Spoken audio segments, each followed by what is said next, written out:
Oke, Om Alfi sudah nge-share materinya. Ada nggak? Mungkin ada muncul Oke. di sini ya. Mungkin untuk teman-teman semua yang baru gabung sore hari ini, ada baiknya mungkin kalau untuk video boleh diaktifkan eee, videonya, tapi kalau untuk voice-nya mungkin dimatikan dulu. Nanti kalau pas di sesi tanya jawab nanti boleh kita, eee, unmute kan dari host-nya kita itu kebetulan, Om Mufid. Oke. Kita serahin langsung ke narasumber kita, Om Alfi, boleh? Oke. Assalamualaikum warahmatullahi wabarakatuh. Waalaikumsalam. Perkenalkan, nama saya Alfian Pamungkas Kawiguna. Saya founder dari idcodehost.com. Ini ID Codehost bergerak perusahaan yang bergerak mengenai web hosting di Indonesia. Dan umur ID Codehost ini saat ini mau masuk ke tahun kelima.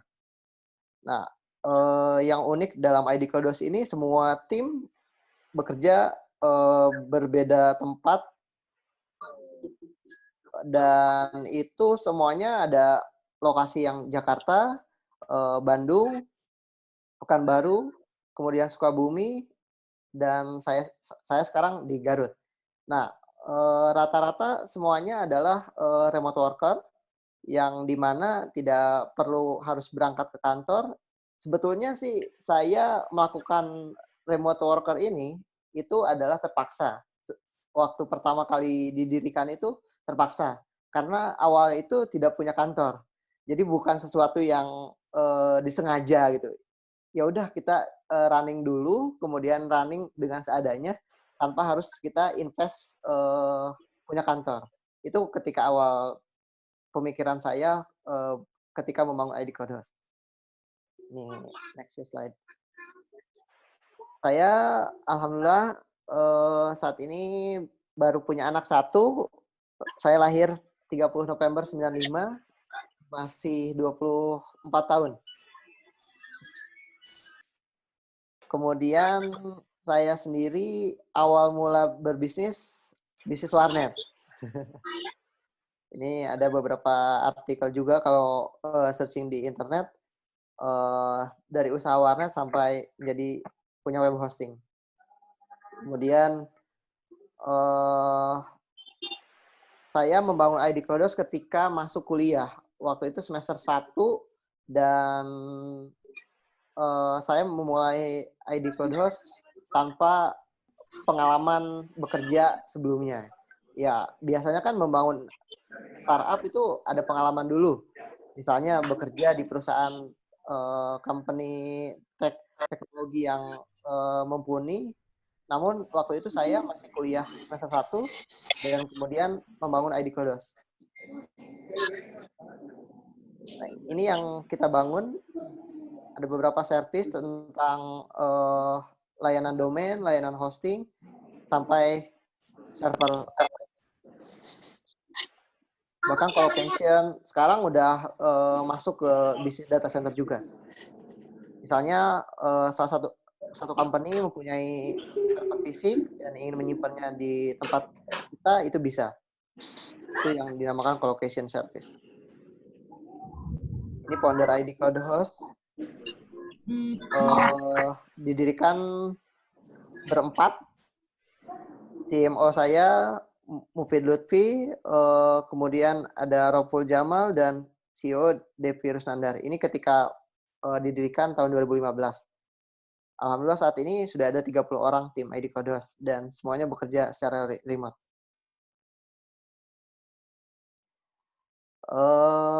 Kita membangun ID Kodos, awal kulturnya adalah gimana caranya kita bisa bekerja sama dan kolaborasi dengan perusahaan yang lain. Sampai saat ini bahkan kita melakukan hal ini. Dan ini menurut saya efektivitasnya sangat luar biasa tanpa melakukan budgeting yang sangat besar.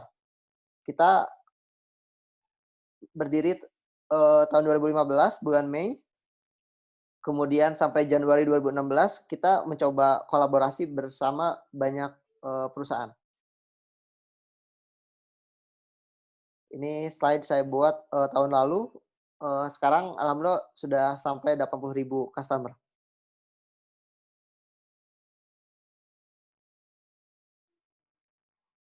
ini yang kita bangun di ID Code Host. Kita melihat trust kepada customer dan kemudian kita menganggap ID Code Host adalah sebuah keluarga, customer juga keluarga kita, di mana yang ketika ada masukan dari user ataupun feedback dari user, itu adalah harus kita dengarkan dengan baik. Dan kita melihat customer service oriented. Ini beberapa pertanyaan yang sering ditanyakan, mungkin nanti bisa ditanya jawab aja. Ada Boleh pertanyaan? tuh, boleh. Iya. Yang jelas saya modal pertama itu hanya bermodalkan internet. Koneksi internet di kampus dan kemudian kita berkumpul di dunia maya seperti ini untuk menyampaikan visi misi dan kemudian gimana cara bekerjanya kita.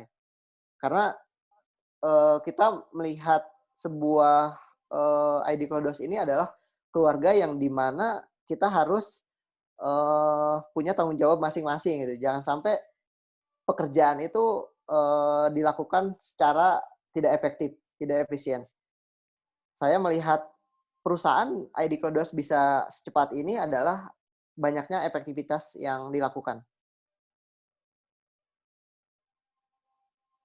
Oke, beberapa quote saya, keberhasilan yang paling indah adalah mencapai kesuksesan yang tadinya diragukan oleh orang lain. Luruskan niat, sempurnakan ikhtiar, sabar menerima hasilnya. Dulu saya ketika membangun ID Code Host, orang-orang banyak yang nyinyir lah. Tapi ya gimana caranya saya untuk membuktikan kepada yang selama ini nyinyir gitu. Jangan kalau misalnya kita selalu mendengarkan ocehan-ocehan negatif itu akan membuat kita down juga gitu. Tapi yang saya lakukan adalah gimana caranya mencari solusi dan pokoknya harus bisa membuktikan kalimat kedepannya seperti apa gitu. Misalnya ketika orang lain berbicara negatif, tentu kalau misalnya kita dengarkan dan perasaan marah itu pasti ada gitu. Tapi itu tidak akan menyelesaikan permasalahan. Namun yang saya lakukan ketika saya marah, ya udah saya simpan, masukin kantong kemarahan itu dan saya lanjut apa yang niatan saya ke depannya. Ini saya ketika tahun 2013, waktu itu orang tua saya pun menyepelekan apa yang sedang saya bangun gitu.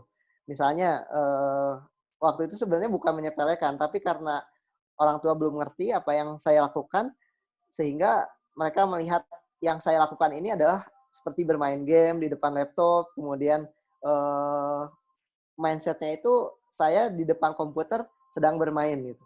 Jadinya Oke. hal yang wajar lah untuk Orang tua ya. ya orang tua. Nah ini salah satu pembuktian kepada orang tua saya ketika tahun 2013, waktu itu memang saya waktu SMP, SMA itu sulit untuk berprestasi.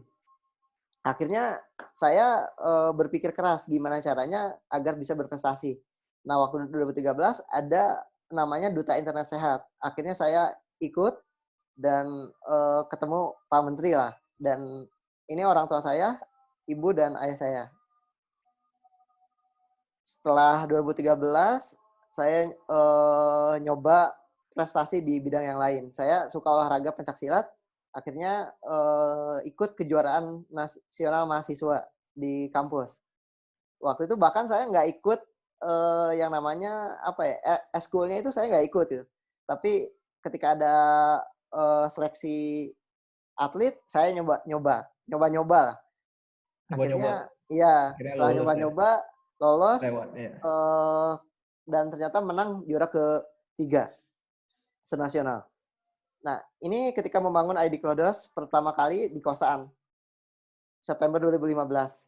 Ini kosan saya, semua yang bisa teman-teman lihat saat ini ID Kodos dengan 80.000 customer, kemudian dengan 30 orang tim secara remote worker, itu bermula dari kosan. Kalau boleh nanya ya Om, Ya, sekalian. silakan. Kalau jumpa co-founder yang lain itu dari dunia maya atau ngumpul bareng di satu tempat? seringnya dunia maya, ya pakai Zoom seperti ini, itu yang paling sering dilakukan. Dan menurut saya, Awal-awalnya? Awal-awalnya dulu? awal-awal sama seperti ini juga. Karena co-founder yang lain ada yang sambil kerja di Jakarta ketika membangun ID Clouders itu nggak ada yang full time secara langsung. Ya, Oh gitu. saya pun masih mahasiswa kan. Iya, Jadinya iya, iya. di sela-sela kuliah ngobrol, dan waktu pertama kali itu saya jadi customer service juga. Ini website Hmm. yang saya bangun sendiri, kemudian saya jadi customer service, dan tim yang lain ada yang bagian gimana caranya bisa dapetin user, gimana caranya bisa manage server dengan baik, itu bagi tugas itu. Jadi Iya, iya. semua tim itu punya role modelnya masing-masing. Nah, ketika September 2015, saya berapa bulan kemudian, ya 6 bulan lah, itu saya nyoba nyoba wirausaha muda mandiri. Nah, sebenarnya saya ikut nyoba wirausaha muda mandiri ini bukan karena mencari kemenangan. Waktu pertama kali melihat wirausaha muda mandiri tahun sebelumnya, saya melihat wirausaha muda mandiri ini banyak sekali orang yang hebat gitu. Dalam artian ketika orang lain ikut wirausaha muda mandiri, minimal jurinya itu ngasih tahu deh cara bisnis itu seperti apa gitu. Harapan saya ngobrol sama jurinya gitu. Waktu itu sesimpel itu gitu. Karena kan kalau ikut lomba, saya nggak mesti bayar juri dong. Jadi saya ikut lomba, kemudian saya eh, presentasi. Ketika presentasi, mereka mengatakan, contohnya, ini ngapain kamu bisnis web hosting? Udah banyak kok yang bisnis web hosting seperti ini. Daripada bisnis kayak gini, mending bisnis ini nih.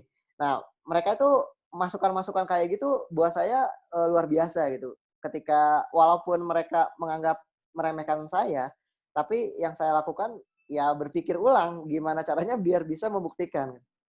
Nah, waktu itu saya perwakilan dari Bandung lolos, seminggu kemudian itu saya maju ke nasional, dan ternyata di nasional juara kedua. Ini kategori mahasiswa. Mahasiswa di Wirausaha Muda Mandiri ini banyaknya yang S2 dan S3 gitu. Karena sama-sama mahasiswa juga gitu. Iya, Waktu iya, itu iya. saya paling muda. Nah, ini sebenarnya bukan titik yang menjadikan ID Klodos seperti ini gitu. Tapi titik ini menjadikan saya banyak belajar gimana caranya manage tim. Ya, contohnya saya mulai banyak ketemu orang yang lebih hebat yang pernah saya kenal sebelumnya gitu. Misalnya yang sebelumnya saya kenal paling di lingkungan kampus. Nah, waktu wirausaha mandiri, saya ketemu orang yang sudah punya banyak bisnis, dan yang saya lakukan gimana caranya banyak bertanya tentang pengalamannya mereka gitu. Nah, akhirnya 1 tahun kemudian saya nyoba saya dapat penghargaan di Hong Kong Asia Pacific Cloud Journey of the Year untuk ID Clouders ini. Nah, karena melihat traksi ID Clouders ini sangat cepat, dan alhamdulillah sampai saat ini kalau misalnya searching cloud hosting Indonesia, ID Clouders sudah jadi nomor 1 di pencarian juga. Nah, ini setahun berikutnya saya dipanggil Pak Gubernur untuk mendapatkan penghargaan juga. Mungkin itu sih cara pengenalan dan pengalaman saya. Selanjutnya bisa tanya jawab atau ada tambahan, Mas Robi? Boleh. Mungkin Oke, dari aku sih oke, pertanyaan silakan. pertama ya kan. Ini Ya, udah ada juga sih dari si Asep, udah nanya juga. Mungkin nunggu teman-teman dari teman-teman yang lain. oke. Tadi aku kepikiran juga gimana sih cara awalnya ID Cloud Host itu berapa orang yang mendirikan? Berempat termasuk saya. Berarti kalau berempat kan ada manajemennya, Ya, terus ada di bagian teknisnya, di bagian pelayanannya lagi kan, iya, betul. servisnya. Nah, itu gimana sih cara manajemen untuk sedikit orang tersebut sampai ID Cloud Host itu besar gitu? berapa lama juga waktunya?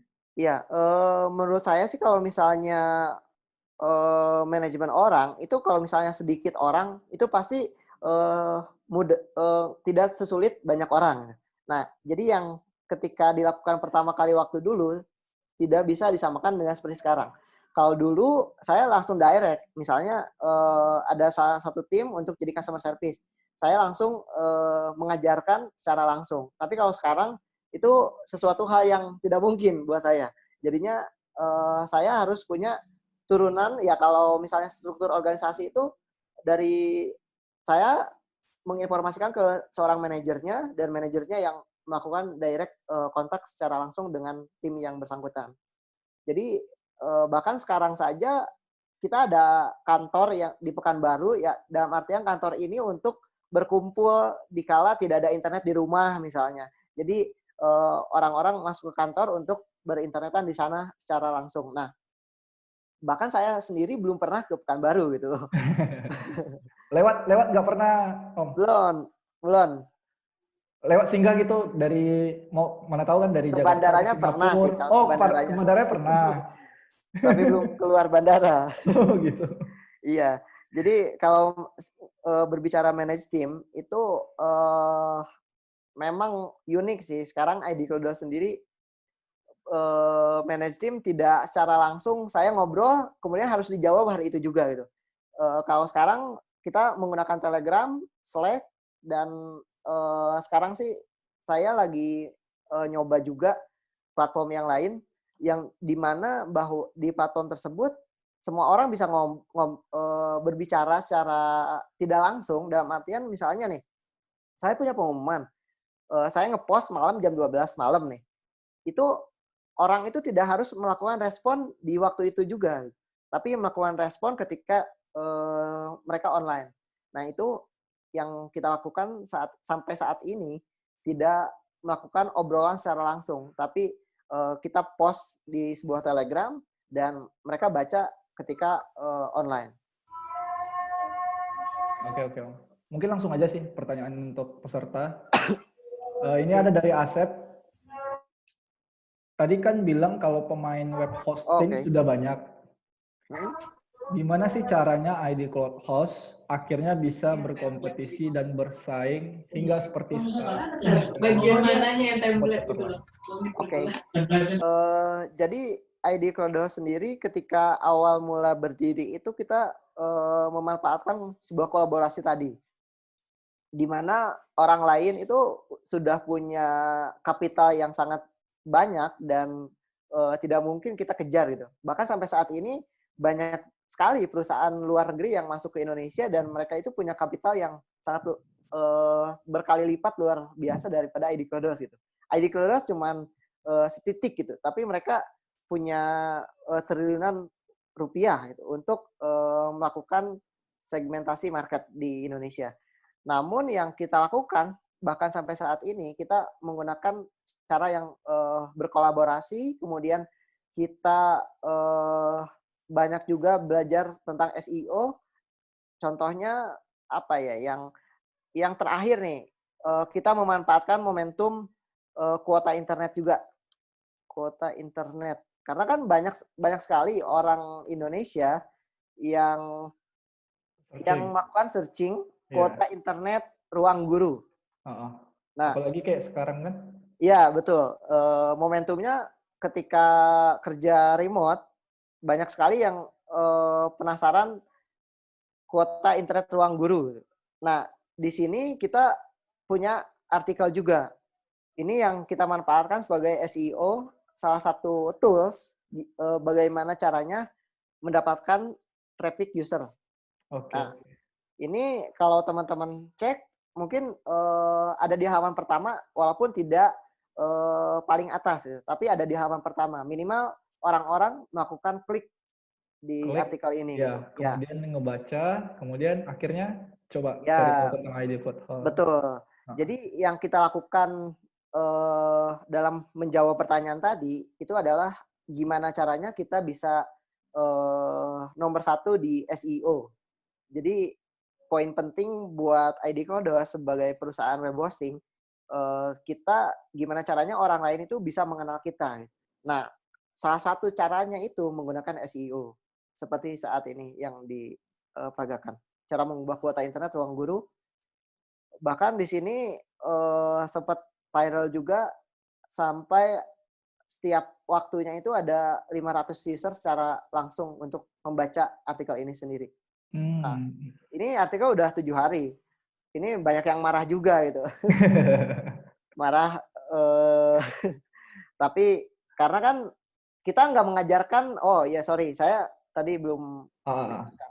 Ini saya tidak mengajarkan orang-orang untuk melakukan kuota internet ruang guru dimanfaatkan menjadi internet biasa. Tapi kita mengedukasi bahwa hal itu sangat salah. Jadi jangan memanfaatkan situasi yang tidak baik gitu loh. Iya, maklum netizen Indonesia kan bermacam-macam. Iya. Ini sampai banyak yang komentar kalau niat bikin bacaan yang baik gak usah ini ngabuin orang. Ya, kita bawa have fun aja lah. Iya, itu wajar. Di setiap di setiap artikel pasti ada.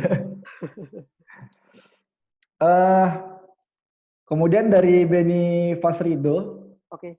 Apa sih yang membedakan ID Cloud Host dengan komputer lain? Mungkin sama sih dengan seperti yang di atas, tapi agak sedikit spesifik membedakan. Ya, spesifik. Kalau untuk saat ini kita yang membedakan dengan beberapa provider yang lain itu yang poin penting itu adalah kita manage data center secara langsung gitu. Jadi kita bukan sekedar provider hosting. Kalau untuk ketika awal berdiri itu memang kita tidak punya infra sendiri, jadi kita menyewa infranya itu ke tempat yang lain. Misalnya saya waktu awal mulai itu tidak punya server, jadi saya menyewa server ke tempat yang lain.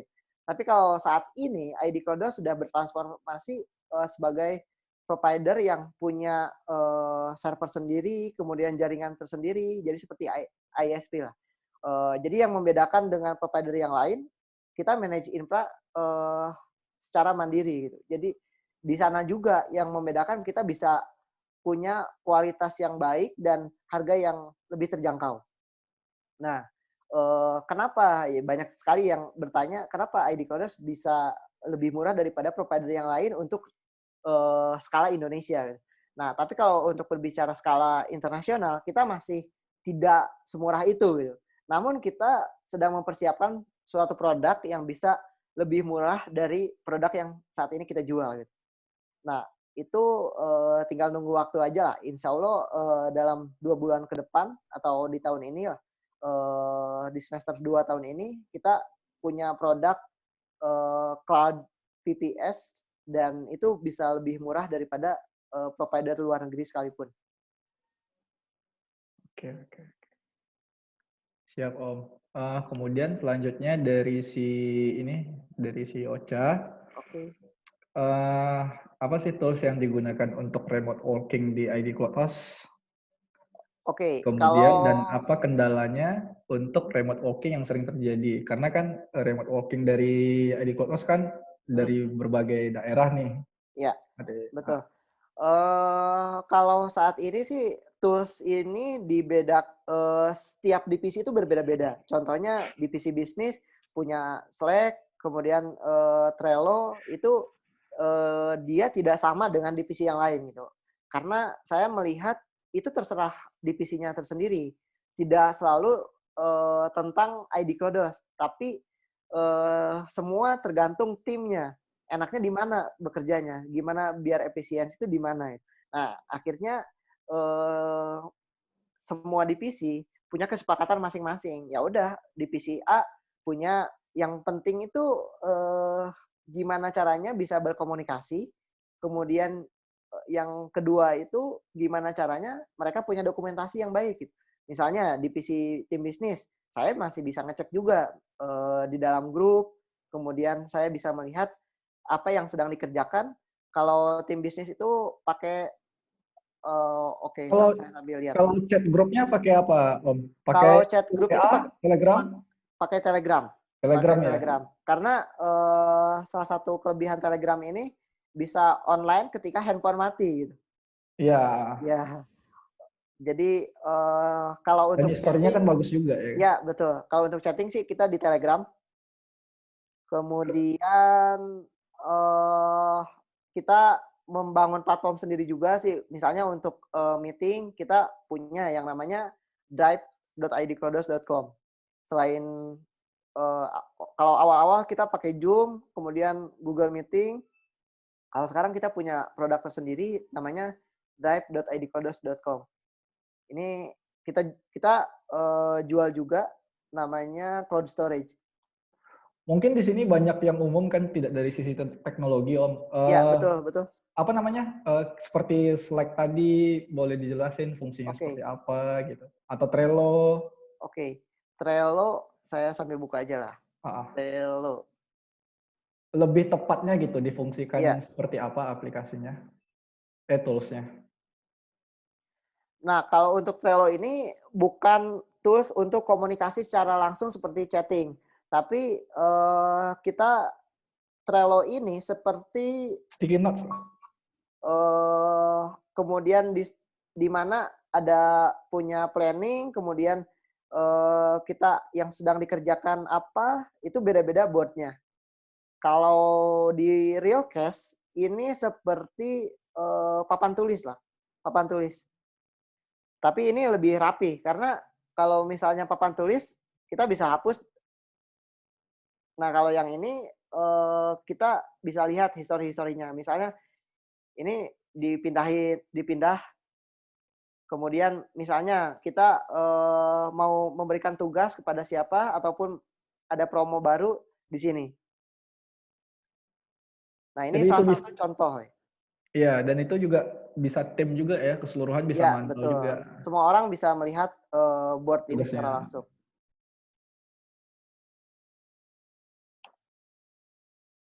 Oke. Kalau di IDCH pakai Slack Om? Sekarang optimalnya di Telegram. Slack Oh, di itu Telegram. diganti jadi Telegram. Ya. Tapi secara umum kita tidak menggunakan platform yang berbayar. Kalau untuk ini, Jadi kalau untuk meeting online, biasanya meeting pakai apa? online pakai yang cloud storage-nya ID Cloudhouse tadi. Oh ya, yang tadi ya. Ya, Oke. itu penyimpanan file termasuk bisa meeting online juga.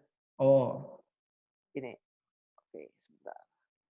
Ya, kita jual juga untuk orang yang memerlukan remote worker secara live karena ini bagusnya itu udah termasuk penyimpanan online. Saya kasih case. Nah, ini udah seperti Google Drive lah. Di mana kita menyimpan file, tinggal drag and drop. Saya beri contoh ya. Ini screenshot, saya pindah ke folder. Nah, ini udah langsung otomatis ngesinkron untuk upload. Jadi tools ini kita manfaatkan sebaik mungkin. Di mana kalau misalnya laptop kita rusak, kita masih punya file secara online dan filenya itu sinkron secara live. oke. Mungkin pertanyaan selanjutnya Oke, dari silakan. Ferry Wiharsasto. Bagaimana cara koordinasi dengan all team sit remote working? Oke. Koordinasi ya? Ya, Oh, seminggu yang lalu saya juga ngisi seminar bareng dengan kirim email dan mereka juga sama timnya itu full remote. Nah, ada satu kesamaan di mana kita jarang sekali melakukan meeting rutin gitu loh. Jadi yang kita lakukan itu banyaknya ngasih pengumuman, kemudian kita lihat feedbacknya seperti apa dan kemudian kita lakukan gitu. Nah, kalaupun harus meeting secara online, ya kita paling dalam waktu 1 minggu itu ada meeting secara online dan meeting secara online pun untuk melakukan reporting, bukan untuk melakukan penugasan seperti misalnya Mas Alfian tolong lakukan hal ini gitu. Itu tidak dilakukan secara online karena saya pribadi dan termasuk provider yang company yang lain secara remote seperti kirim email ternyata sama. Mereka lebih senang melakukan penulisan secara langsung. Kalau kirim email itu menggunakan Basecamp. Aplikasi Basecamp seperti ini. Saya mau memperlihatkan proyek kerjasama dengan kirim email, dan ini salah satu fitur yang unik juga untuk Basecamp ini. Cuman berbayar $99 per bulan. Nah, ini ada beberapa kolaborasi, kemudian ini ada To Do, ini mirip sama tools dengan Slack atau Trello. Ada schedule, dan ini ada penyimpanan file juga. Nah, ini ada beberapa kerjasama, dan kita tidak melakukan meeting dengan timnya kirim email. Tapi yang kita lakukan adalah membaca message board ini. Misalnya saya ada ide untuk meeting, atau bukan meeting, saya ada ide untuk kerjasama. Saya tinggal posting aja di sini. Saya tinggal posting, kemudian saya deskripsikan di sini. Nanti ada yang melakukan feedback. Tim, ya contohnya, nah ini nih. Jadi kita tidak mau membuat ribet orang-orang gitu loh. Cukup kita menyampaikan apa yang ingin kita sampaikan, kemudian kita berikan feedback. Nah, ini penulisan itu panjang banget gitu. Tidak hanya singkat. Nah, ini kita tinggal komen. Ini masukan-masukannya di feedback-nya itu di komentar ini. Jadi semuanya terstruktur. Begitu. Oke. Ini pertanyaan selanjutnya kayaknya kenal ini. Ini dari Roni Hidayat. Oke. Roni Hidayat. Oh ya, tantangan ya. Ah. Tantangan tadi belum terjawab juga. Tantangan itu lebih ke faktor internet sih. Karena banyak sekali wilayah yang internetnya itu masih lambat ataupun malah menjadi kendala utama untuk bekerja. Jadi rata-rata kendalanya itu dari internet. Kemudian kalau kendala secara kerja remote itu adalah miskomunikasi. Misalnya karena kita sering banget untuk chatting. Ya karena jarang sekali untuk bertatap muka. Nah, dalam chatting ini ibarat kata kurang emoticon senyum aja kita bisa salah gitu. Nah, itu salah satu kendala yang umum terjadi. Bahkan bukan di perusahaan ID Kodos saja.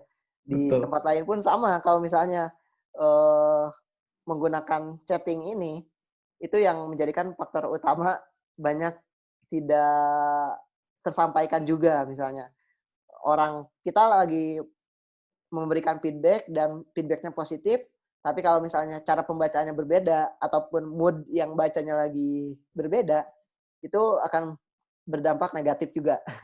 Apalagi dengan cewek ya kan? Iya. Betul. Dan apakah kerja remote akan menjadi cara kerja yang banyak diterapkan ke depan, terutama sekarang terasa butuh di saat ada pandemi. Ya, betul. Karena semua orang sudah mulai terbiasa. Sekarang itu udah mulai terbiasa bekerja secara remote karena ada internet dan tuntutan harus tetap bekerja. Nah, ini akan menjadikan kebiasaan orang untuk bekerja secara remote. Kemudian yang selalu menjadikan kendala bekerja remote itu memang secara umur sih. Kalau saya lihat orang yang sudah terbiasa bersosial media itu akan lebih mudah untuk bekerja secara online.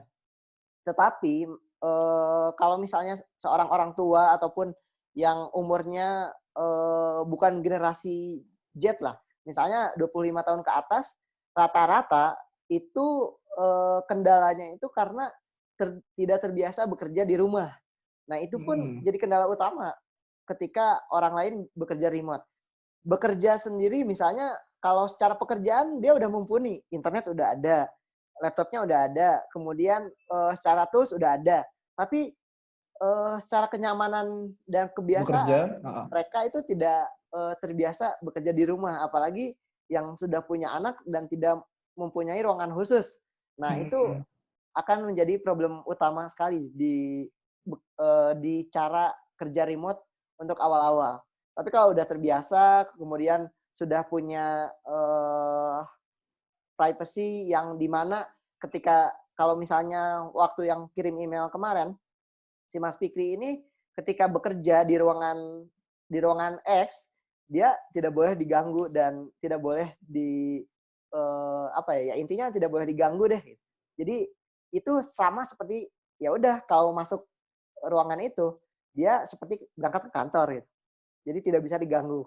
Nah, itu sih berbeda, setiap orang berbeda-beda karena kalau saya pribadi tidak ada ruangan khusus, kemudian saya bekerja dimanapun masih oke gitu. Bahkan sambil gendong anak masih oke lah buat saya bekerja karena setiap orang pasti punya apa ya namanya, punya beban yang Kenyamanan. berbeda-beda ya, Oh kenyamanan ya. berbeda-beda juga. Kalau saya kerja di kerumunan banyak orang itu masih bisa.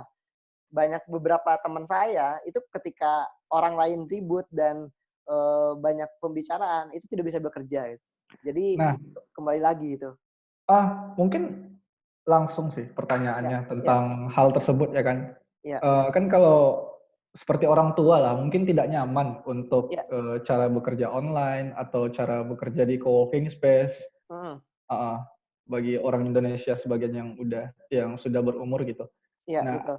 ada nggak solusinya supaya mereka itu merasa nyaman dengan situasi tersebut? Iya, solusinya sih sebenarnya balik lagi ke pekerjaannya yang dilakukan. Ketika eh, mereka harus ke tempat X, misalnya ke co-working space, tapi pekerjaannya ada dan mereka akan melupakan hal itu. Mereka akan lupa bahwa dia ternyata selama ini bekerja di rumah gitu. Tapi ketika ada tugas dan kemudian tugasnya diselesaikan dengan baik, itu akan terbiasa.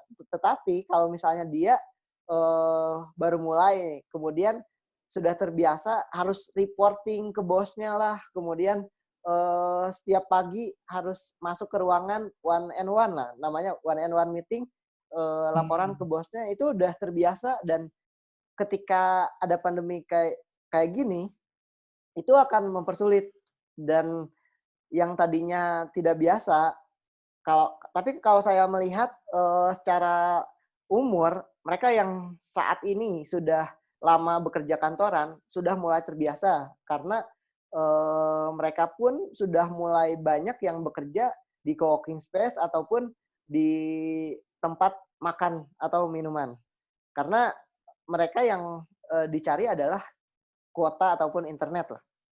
Jadi kalau bagi saya ketika misalnya ada rekrut satu orang yang sudah terbiasa bekerja secara langsung dan harus bekerja remote, saya harus tanya dulu nyamannya bagaimana gitu. Apakah waktunya malam ataupun seperti apa? Itu saya harus tanya dulu gitu. Karena kebiasaan orang itu akan sulit dirubah. Tetapi kalau misalnya mereka sudah mulai nyaman, itu akan terasa. Karena banyak sekali yang tadinya bekerja secara offline di Jakarta harus pergi pagi-pagi, kemudian pulang sore, dan akhirnya pindah ke tempat ID Kodos, dan di ID Kodos karena tidak harus berangkat ke kantor, di mana ada internet di situ bisa bekerja, itu juga akan jadi apa ya salah satu value yang bagus lah, di mana yang tadinya harus punya ongkos untuk ke kantor, sekarang cost itu bisa diminimalisasi dan dipindah ke yang lain. Jadi kalau dulu sih saya berpikiran gimana caranya orang ini bisa bekerja dimanapun dan tidak ada ongkos untuk berangkat ke kantor. Karena kalau saya hitung-hitung, kalau misalnya kantornya di Jakarta, kemudian ada kos-kosan, itu habis sampai 2 juta per bulan untuk biaya hidup dan berangkat ke kantor.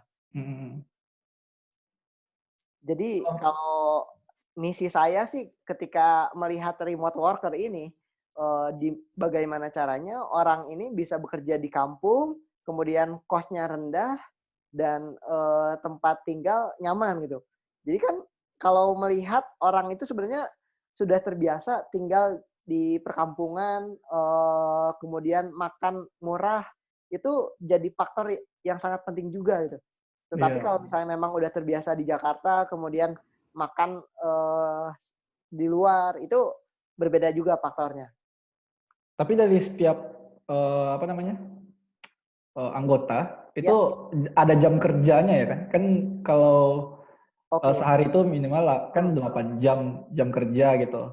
Nah, kan ada tuh kalau ada perusahaan A gitu. Misalnya Ya, kita masuk jam 8, pulang jam 4. ya betul. Kalau buat ID Masuk jam Kodos 9, itu pulang jam 5. tergantung Masuk jam 10, divisi. pulang jam 6. Kalau Oh, buat tergantung ID ini. Kodos tergantung divisinya. Jadi ada divisi tim bisnis itu memang ada jam waktu yang di mana jam 8 kemudian pulang jam 4 sore. Nah, Hmm. itu check in dan check out-nya rutin seperti itu. Tapi kalau untuk customer service itu punya jadwal masing-masing Oh, pakai dan save. ya ada shift-nya juga. Dan balik lagi setiap divisi itu keperluannya berbeda-beda. Karena Iya. ada divisi yang memang harus tatap muka secara langsung, dalam artian tatap muka ini misalnya harus meeting tiap hari gitu. Itu ada gitu. Jadi Hmm. saya sih fleksibel bagaimana kenyamanan timnya sendiri. Oke. Tapi kalau secara pengalaman lama di kerja remote ini, eee, kita banyaknya itu di chat gitu. Tapi kalau secara meeting hanya untuk melakukan reporting Oh gitu. ya. Oke.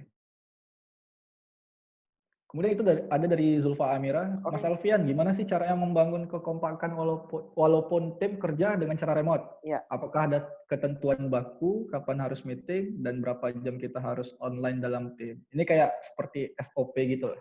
Iya, kalau sebenarnya kekompakan ini yang jadi PR ketika orang bertransformasi, misalnya sekarang udah bekerja secara langsung, terbiasa secara langsung, dan kemudian harus remote. Nah, di sini mereka akan kesulitan ataupun akan menjadi kendala utama ketika kekompakan itu. Karena pengalaman saya pun ketika harus meeting ketika online, saya bilang nih, meeting nanti besok ya jam 12. Ternyata ada yang lupa ataupun itu kan termasuk kekompakan ya. Nah, kekompakan ini bisa dibangun dengan memotivasi karyawan juga. Kemudian selain motivasi, banyaknya juga yang terasa bahwa bekerja di ID Kodos ini terasa luar biasa dan bersyukur gitu. Karena apalagi yang udah terbiasa bekerja secara offline. Nah, itu ketika pindah ke ID Kodos, mereka merasakan kenyamanan yang luar biasanya itu. Jadi ketika Hmm. dia nyaman dan ketika dia sudah paham, mengerti ternyata kerja remote ini mengasihkan, itu akan terbangun dengan sendirinya kekompakan tim. Hmm. Oke. Karena buat ID Kodos ada tim technical support juga yang harus bekerja secara malam online dan pagi offline. Jadi Hmm. berbeda-beda.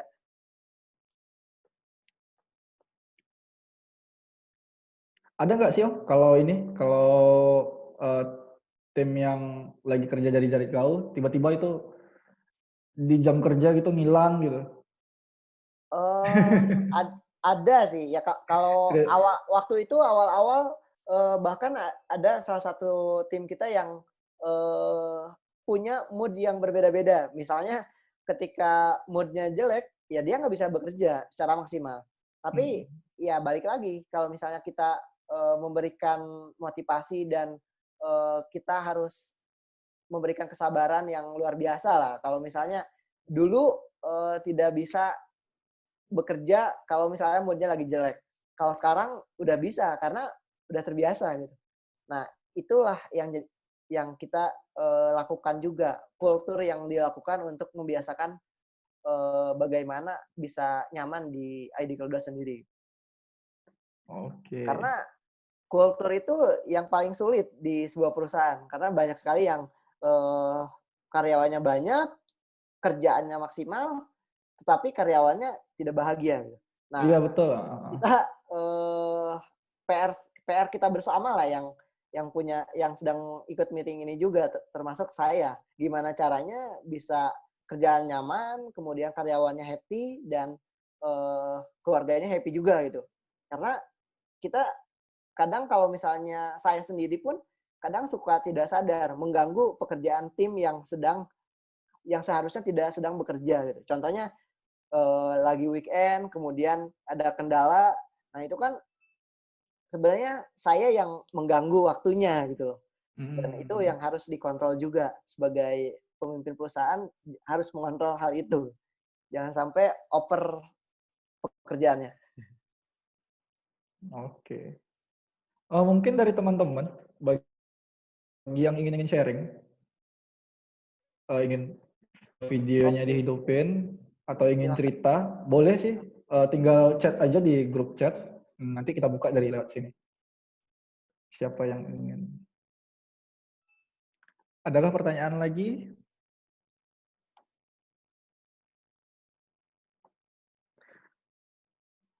Mungkin kita sharing-sharing aja. Kedepannya itu ID Cloud Oke. Host rencananya apa sih, Om?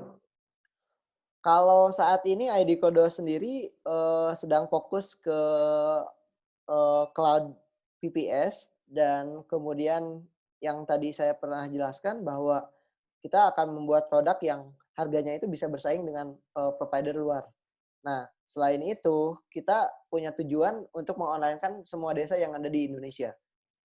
Kita sekarang sudah bekerja sama dengan opendesa.id, di mana platformnya itu kita sediakan secara open source, kemudian servernya di ID Kodos, ataupun misalnya mereka punya hosting sendiri di tempat yang lain, itu tidak menjadi isu. Yang penting kita bagaimana caranya bisa mengonlinekan semua desa yang ada di Indonesia, kemudian desa ini diberikan platform tersendiri untuk seperti rekapan, kemudian sistem informasi seperti misalnya saya orang Bandung, kemudian akan pindah ke Pekanbaru. Nah, itu cukup di aplikasi itu saja, tidak harus melakukan pengetikan secara manual yang umum dilakukan saat ini. Jadi kita berusaha mengonlinekan semua desa. Sekarang ini baru 6.000 desa yang baru online. Kemudian itu masih sedikit lah, masih sedikit sekali untuk Di desa-desa Indonesia ya? ya di Indonesia. Nah, ada juga beberapa program ID Kodos sendiri punya program untuk sekolah. Itu ketika membangun ID Kodos, kita mempunyai program khusus yang dinamakan Eka Bima, edukasi maju. Ya, intinya itu Eka Bima kita memberikan website gratis, secara gratis, dan kemudian kita membuatkan website, servernya juga di tempat kita, dan ya pada intinya sih kita mengonlinekan sekolah. Kalau dulu itu hanya website tok. Nah, kalau sekarang sudah mulai banyak yang sudah punya program Eka Bima ini, sudah menggunakan program Eka Bima, dia itu pengen punya layanan untuk ujian online untuk sekolah-sekolahnya. Nah, beberapa sekolah kita sudah provide secara gratis untuk agar mereka bisa ujian online. Karena kan sekolah lagi libur, Iya, tapi iya. ujian sekolah ini masih harus dilaksanakan. Jadinya kita provide secara gratis. UN ditunda ya? Ya, UN ditunda. Tapi kalau US kan enggak. Iya. Kalau di IDCH sendiri, Ya, dari mana aja sih yang kerja remote-nya gitu, daerah-daerahnya? daerah yang bekerja secara remote itu Oh, ada Sukabumi, Bandung, kemudian Jakarta. Di Jakarta ini ada tim NOC. Kalau misalnya tim Pekanbaru itu tim bisnis, kemudian Sukabumi itu tim CS, customer service. Nah, kemudian ada juga yang di Solo, karena rumahnya di sana, itu tidak berkumpul dengan teman-teman yang lain gitu, karena secara pekerjaan ya memang di rumah.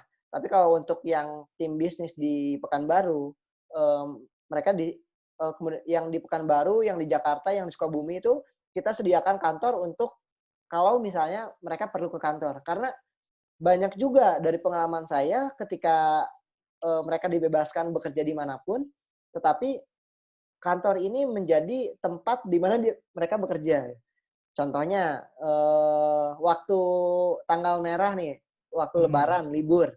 Libur bukannya mereka keluar dari kantor, tapi malah mereka itu meramaikan kantor. Jadi di kantor itu ketika Lebaran malah banyak orang, karena apalagi tanggal merah panjang di mana-mana macet. Kalau misalnya ketika normal, ketika tidak ada pandemi itu di mana-mana macet. Jadinya mereka pulangnya itu ke kantor. Nah, jadi di kantor ini kita coba maksimalkan fasilitas juga itu. Seperti ada PS ataupun permainan yang lainnya lah. Nah, itu sebenarnya fasilitas untuk kenyamanan tadi. Kenyamanan dari Ya. anggota lah. Iya, betul. Ada yang ingin nanya lagi? Oh, ini ada yang nanya nih. Ke tim. Nah, itu. Mas, gimana caranya komunikasi ke tim kerja remote untuk memberikan tugas tapi tidak menyinggung perasaan? Oh, yes. Soalnya saya juga mengelola newsroom yang punya jurnalis di berbagai daerah.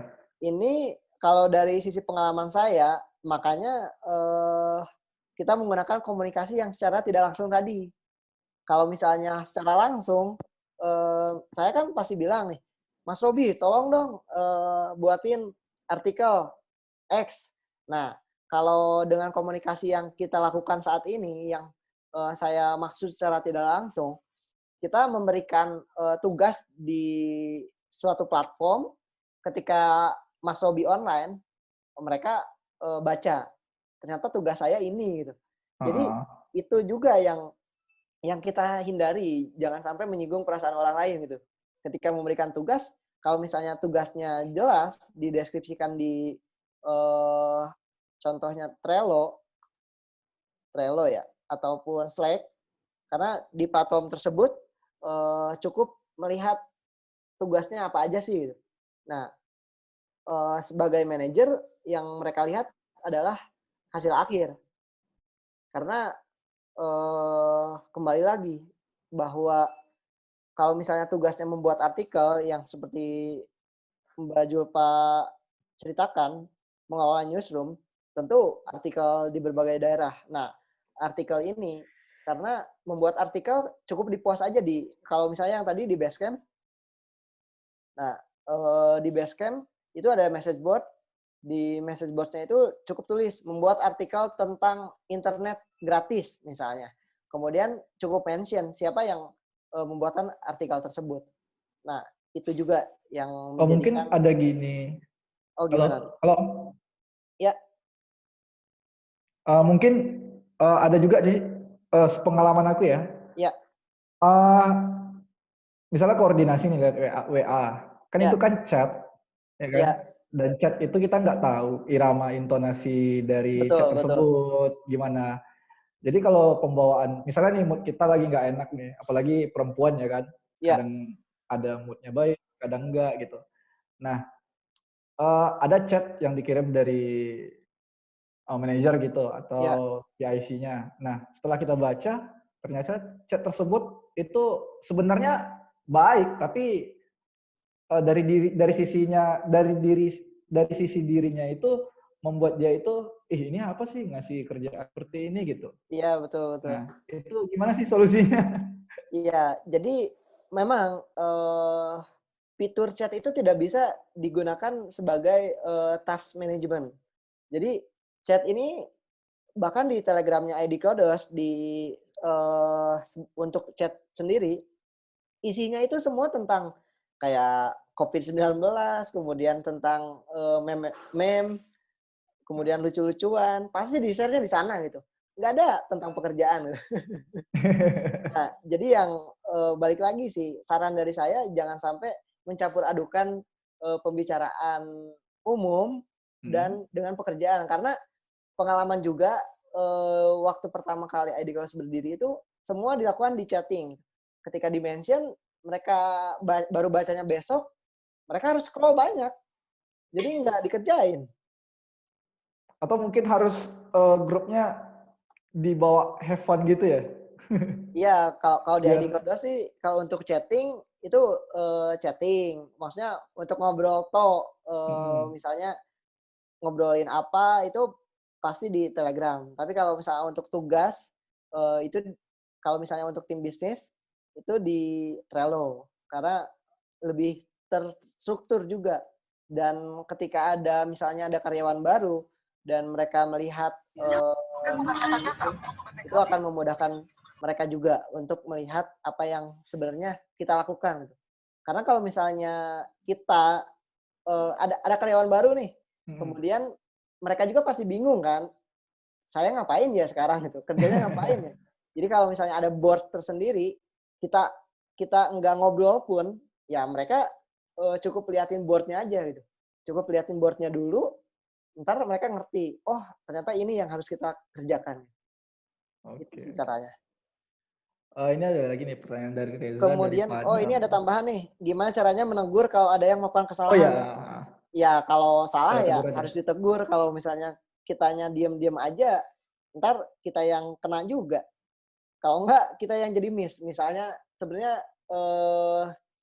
partner kita punya salah, tapi kita pendem, tapi di lain waktu malah kita ungkapkan gitu. Nah itu kalau saran saya sih itu sama lah dimanapun itu berada, misalnya kerja remote ataupun kerja secara offline, kalau punya salah ya harus disampaikan dengan langsung, jangan ditunda lah. Mungkin ada tambahan sedikit nih, Om. Oke. Contohnya gini, kita punya bos kan, semisalnya Ya, dia ya, adalah seperti orang tua kita gitu. Nah, jadi kan ya. kita sungkan gitu, sungkan untuk menegurnya kalau dia itu salah. Nah, Oke. itu solusinya gimana? Ada? Nah, kalau dari sudut pandang saya, Ah, walaupun ya seorang orang tua ataupun senior dan junior, karena itu yang membedakan adalah profesionalitas. Jadi kalau ah. misalnya orang lain harus kita tegur, ya tetaplah harus kita sampaikan. Jangan sampai kita menyampingkan sebuah profesionalitas. Itu memang sangat sulit. Buat saya pun ketika misalnya ada kesalahan, kemudian saya masih mendiamkan, kalau saya sih lebih senang memberikan contoh. Ya dalam artian ketika misalnya memang ada kesalahan, ya udah saya kasih contoh yang nggak salah itu kayak gimana sih gitu. Nah, itu pun akan sulit. Kadang jadi menyinggung misalnya. Nah, itu kan kembali lagi kepada personalnya masing-masing. Tetapi kalau niatan saya, ya kalau misalnya ada salah, saya sampaikan lah. Jangan sampai Hmm. dipendam. Kadang kalau misalnya salah terus-menerus, dan kadang misalnya saya berbuat salah nih, tapi saya pun yang berbuat salah, kadang nggak sadar saya lagi berbuat Iya salah. betul. Nah, jadinya memang tugas kita itu mengingatkan sesama. Jangan sampai seperti tadi, misinya ID Kodos adalah ID Kodos is family, customer is Oh ya. family. Oke, Nah, oke. sebuah keluarga itu harus saling mengingatkan kalau misalnya ada kesalahan satu sama lain. Bukannya saling menyinggung ataupun bukannya saling memberikan feedback yang buruk lah. Memberikan feedback yang buruk itu seperti ngobrolin di belakang tetapi dengan yang lain gitu. Itu kan tidak menyelesaikan permasalahan ya. Yang Kurang ada gentle. malah jadi Nambah masalah. masalah, iya betul. Ah.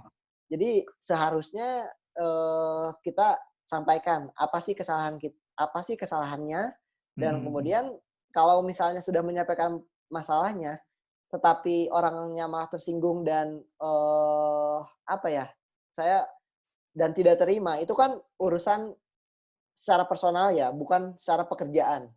Jadi kembali lagi sih, kalau misalnya ada kesalahan, tetap harus diingatkan satu sama lain. Jangan sampai Hmm. ditunda lah. Iya, karena kebanyakan kan orang Indonesia ini banyak kesegannya. Iya, Banyak betul. nggak enaknya. Banyak nggak enaknya. Ah, Sama lah. tapi ternyata di belakang, oh udah cerita banyak. Ya, nah, yang saya lihat pun secara apa ya, secara company, misalnya startup yang besar, perusahaan yang besar sekalipun, kalau masalah itu pasti ada lah. Nggak mungkin mereka 0% masalah gitu. Iya, Nah, tapi yang membedakan yang membedakan adalah penyelesaiannya. penyelesaiannya. Ketika ada masalah, apakah kita selesaikan, apakah kita obrolin di Biarkan. belakang gitu. Oke, oke. Ini lanjut nih dengan Oke. Zulfa Amira tadi sedikit. Itu gimana caranya kita menegur dengan halus? Padahal maksud kita bukan menyinggung, tapi yang baca chat tersinggung gitu. Oh, yang ini sudah terjawab. Oh Oke. ya, Ini nih belum nih. Saya Reja dari Padang. oh ya. Penanya, Bang, kami baru membangun sebuah startup bergerak di bidang sistem informasi di Padang, namanya Tanah Code. beberapa tim kami saat ini bekerja dengan perusahaan lain di sana. Ini biasanya dialami sama startup yang baru Oke. ini. Kurang konsistennya dalam membangun startup gitu. Nah, ini pernah juga dirasakan oleh ID Kodos, apalagi tim bisnis. Jadi ada yang dia bekerja di perusahaan A dan dia kerja di ID Kodos juga gitu. Nah, walaupun secara pekerjaan tidak mengganggu, ya maksudnya secara pribadi saya itu tidak masalah gitu.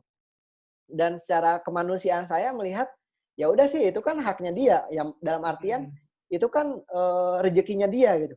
Kalau misalnya rezekinya dia, kenapa harus kita tutup-tutupi gitu.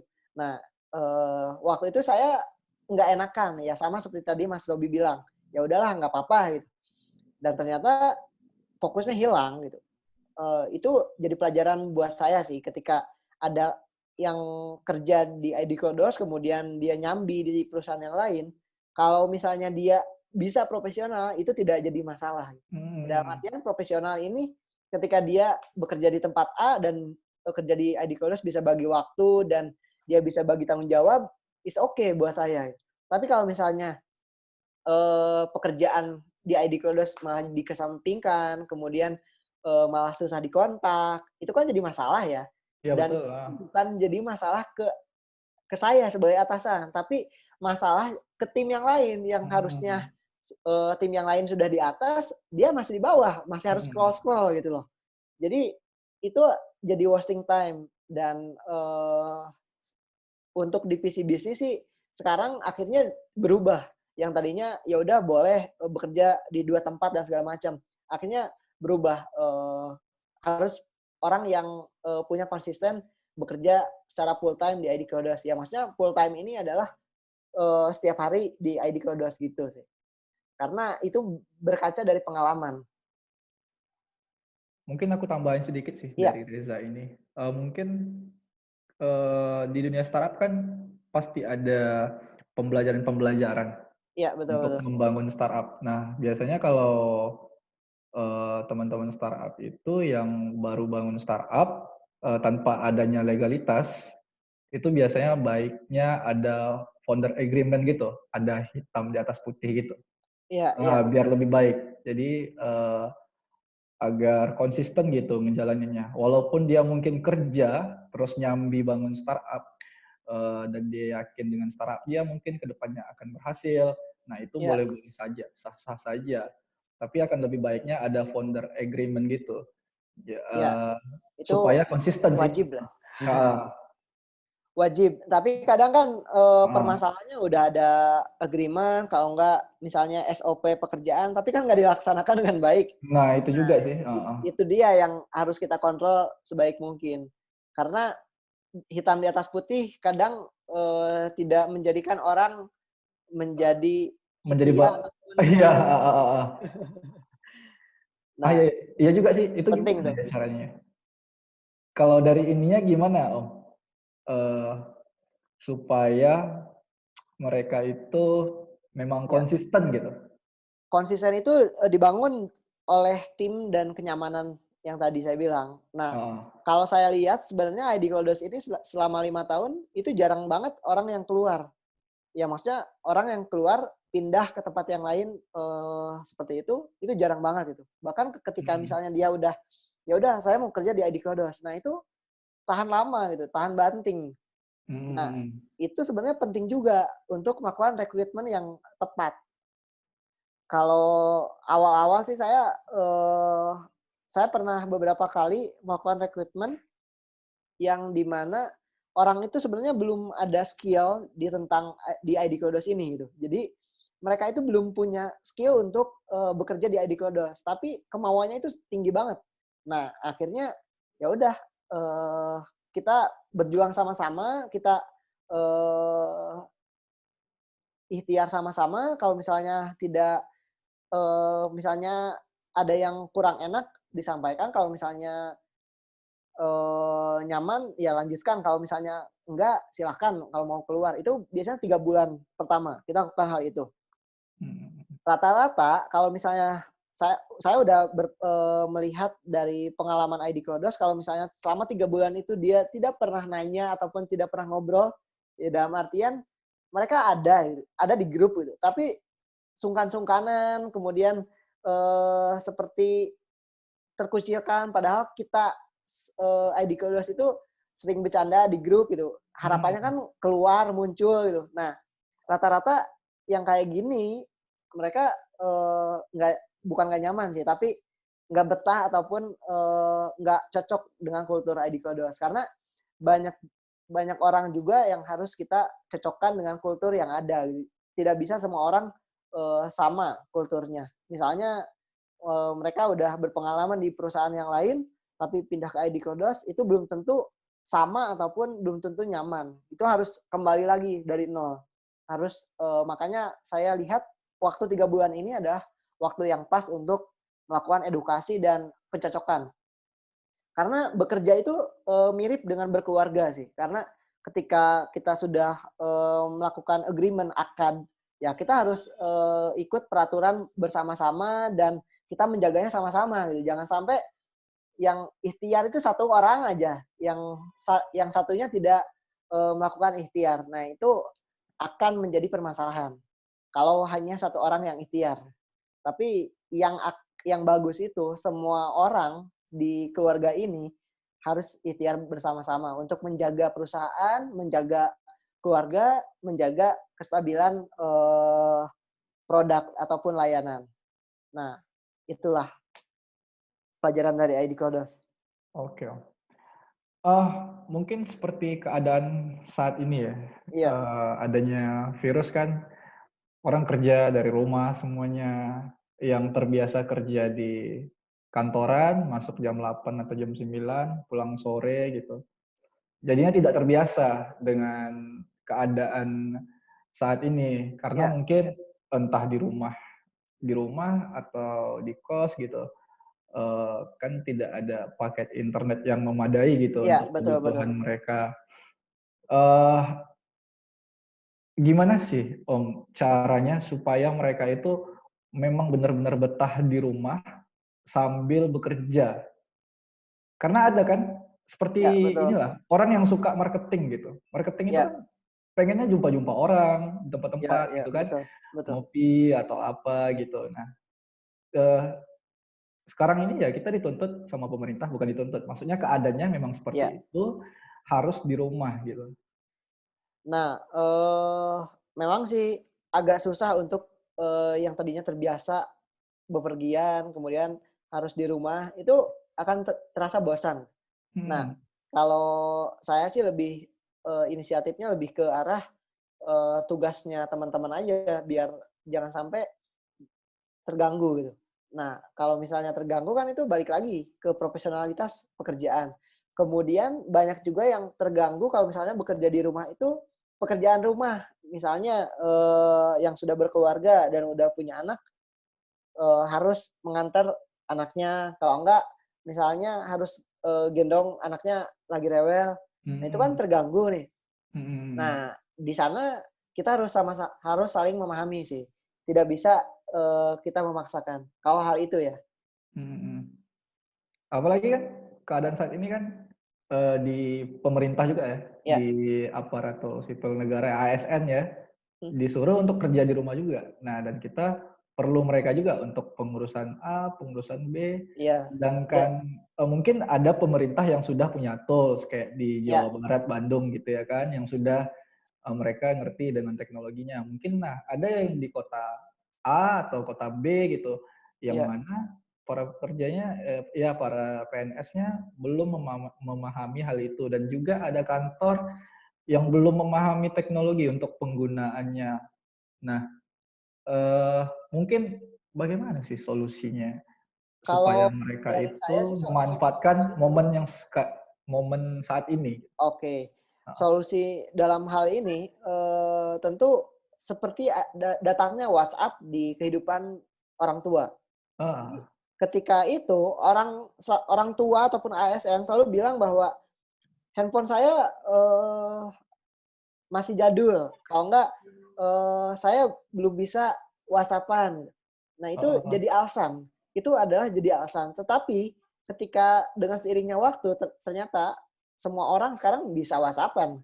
Iya, Nah, iya, iya. itu adalah kebiasaan orang. Nah, yang dilakukan oleh pemerintah saat ini, kebetulan momentumnya pas, jadi semua orang bekerja online, harus online. Yang jadi syarat utama adalah internet.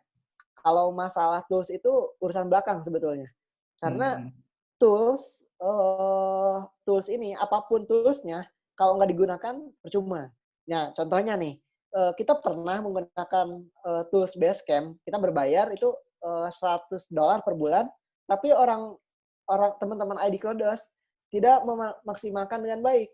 Jadi kan percuma. Jadi kalau teman-teman startup ataupun ASN yang sedang melihat Zoom meeting ini, itu kembali lagi dengan kebiasaan teman-teman.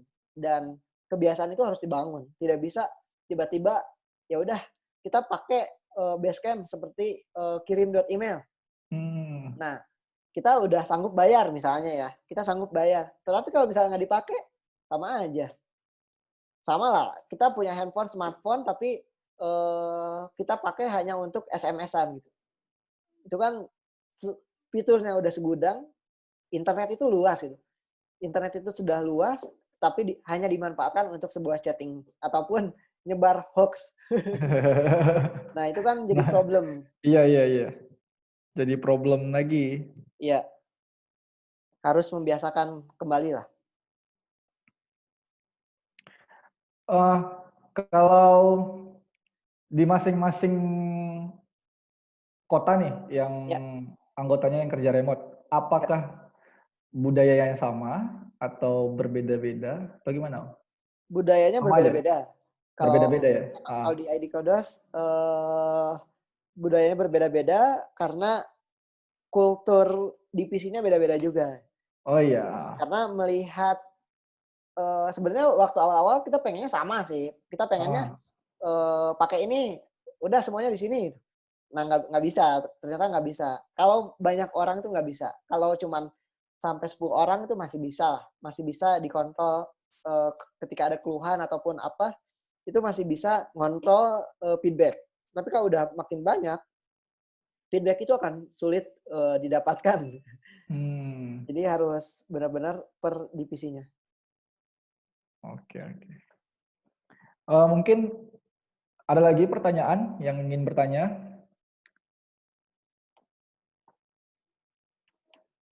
Kalau ada tinggal di chat di Zoom group chatnya.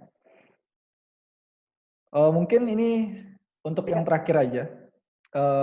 Apa sih statement terakhir dari Om gitu tentang di sesi 3 dari sharing hashtag di rumah aja ini dalam oke, membangun budaya kerja remote ini bagi kita oke. semua. Apa ya? Saya sih melihat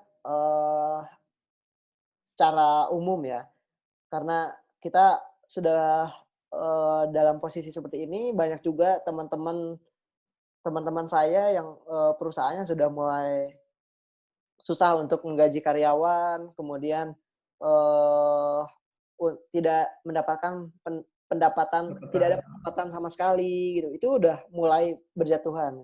Nah, Hmm, yang saya lihat sih semua itu akan terselesaikan dengan sebuah keluarga yang sangat erat. Nah, jadi kalau misalnya teman-teman punya masalah ataupun eh, keadaan yang tidak memungkinkan, itu memang keluarga yang menjadi faktor utama. Nah, dalam hal ini ID Kodos selalu ingin jadi keluarga yang nomor satu. Jadi misalnya keluarganya di rumah nomor satu, ID Kodos juga hmm, keluarga nomor satu, tapi hmm. dalam lingkup profesionalitas. Nah, saya sih melihat itu semua, teman-teman udah pada tahu lah semua berita itu, dan sekarang keadaannya semakin buruk dan ya Iya. saya berharap semoga cepat pulih dan teman-teman yang sekarang sedang merasakan pahit-pahitnya segera mendapatkan apa ya, penghasilan yang lebih lagi, dan kalau misalnya karyawannya yang sudah tidak bisa dibayar, semoga cepat bisa dibayar dan saya sih pengen menyampaikan bahwa try not to become a man of success, rather become a man of value. Nah, itu quote dari Albert Einstein. Tetapi kalau di Muslim, saya seorang Muslim, itu ada quote juga yang menyerupai. Khairun nas anfa'uhum linnas. Sebaik-baiknya manusia adalah manusia yang bermanfaat untuk manusia yang lainnya. Nah, semoga teman-teman bisa mulai beraktivitas kembali walaupun keadaannya tidak memungkinkan. Stay strong dan semoga bermanfaat. Cukup dari saya. Wassalamualaikum warahmatullahi wabarakatuh. Waalaikumsalam warahmatullahi wabarakatuh. Mungkin ada nih satu pertanyaan lagi nih, Om. Apa nih? Kasian sih kalau kita nggak jawab. Bukan kasian, segan pula kita ya. Apa perlu pakai tool yang bisa capture komputer tim? Wih, ini parah kali. Ini ada sih kalau misalnya freelancer biasanya pakai tool seperti ini. Tapi kalau saya namanya keluarga masa di capture. Perlu pakai CCTV sekalian nggak? Ya. Biar bisa dipantau. Iya. Sebenarnya kepercayaan sih ya. Ya. Semuanya trust sih. Bagaimanapun Ah. semuanya harus ada trust. Biar semua keluarga itu trust. Biar bisa profesional dia kan, ya, mengembangkan diri. Jangan lupa misalnya setiap minggu ataupun setiap bulan ada reporting dari masing-masing divisi. Itu penting juga. Kadang kan masukan itu dari teman-teman yang secara langsung bergerak di lapangan. Kadang saya nggak ngerti apa yang harus dilakukan. Feedback itu selalu ada dimanapun. Oke. Cukup ya? Oke. Cukup. Oke, terima kasih teman-teman semua yang telah hadir di sharing di rumah aja sesi 3 hari ini. Selamat sore. Terima kasih kepada Om Alfi dari ID Cloud House. Iya, sama-sama. Selamat sore dan Assalamualaikum warahmatullahi wabarakatuh. Waalaikumsalam.